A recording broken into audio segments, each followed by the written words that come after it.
Hello बच्चों, Vedang channel पर आप सबका स्वागत है। आज हम कविता पढ़ेंगे एक दिन का, जिसके कवि हैं अयोध्या सिंह उपाध्याय हरिओध। तो चलिए शुरू करते हैं कविता।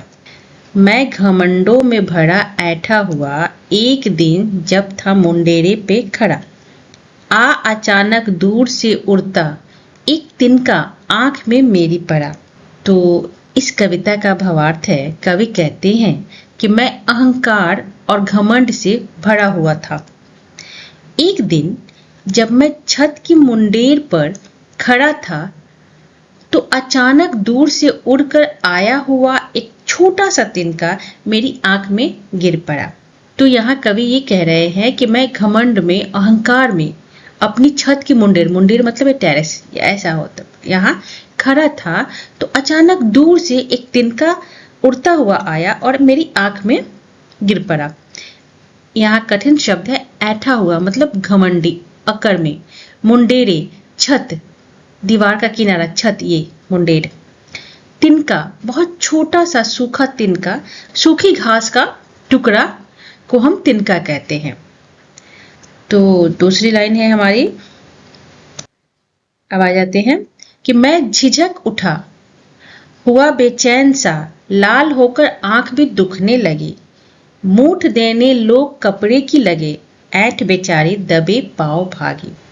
तो इसका भावार्थ है, तिनका आंख में पड़ते ही मैं घबरा गया और बेचैन हो उठा, मेरी आंख लाल हो गई और दुखने लगी, लोग दौड़कर कपड़े से आंख मलने लगे, तभी मेरा घमंड धीरे धीरे दबकर भाग गया। कवि ये कहते हैं, जब तिनका आंख में पड़ गया तो मैं घबरा गया, लाल हो गई, मैं आंखों को मलने लगा, मेरी आंखों में दर्द होने लगा।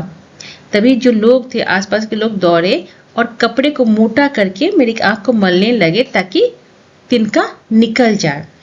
तो झिझक उठा मतलब घबरा गया, बेचैन, बेचैन मतलब चैन ही, व्याकुल होना, मूठ देना, कपड़े को मोड़कर मोटा करना, ऐठ घमंड अकर, दबे पांव भागी मतलब चुपचाप भाग जाना। तो उसकी घमंड जो थी वहां चकनाचूर हो गई, दबे पांव भाग जाना, चुपचाप वो भाग गई।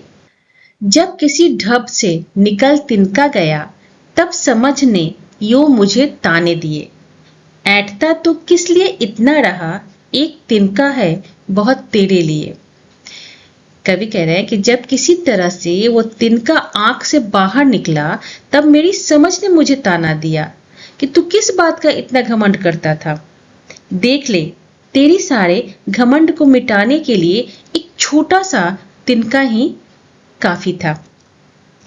तो यहाँ कवि कह रहे हैं कि किसी भी तरह से, किसी भी उपाय से जब तिनका निकल गया, तब मेरी समझ, सोच, जो हमारी सोच है, जो मेरी समझ है, उसने मुझे ताना दिया कि तू किस बात पर इतना कर रहा था, कि एक छोटे से तिनके ने तुझे इतना बेचैन कर दिया, तेरे सारे घमंड को चकनाचूर कर दिया। तो ढब मतलब तरीका, उपाय, यहाँ ढब जो है वर्ड है, तो उस शब्द जो है ढब, तो इसका अर्थ होता है तरीका, उपाय। ताना, ताना मतलब व्यंग मारना, चुभने वाली बात कहना, उसको हम ताना कहते हैं। ये कविता से हमें क्या शिक्षा मिलती है या क्या संदेश है इस कविता का? इस कविता से यह शिक्षा मिलती है कि हमें घमंड नहीं करना चाहिए, छोटी सी चीज भी अहंकार को तोड़ सकती है, इसलिए हमेशा विनम्र और सरल बने रहना चाहिए।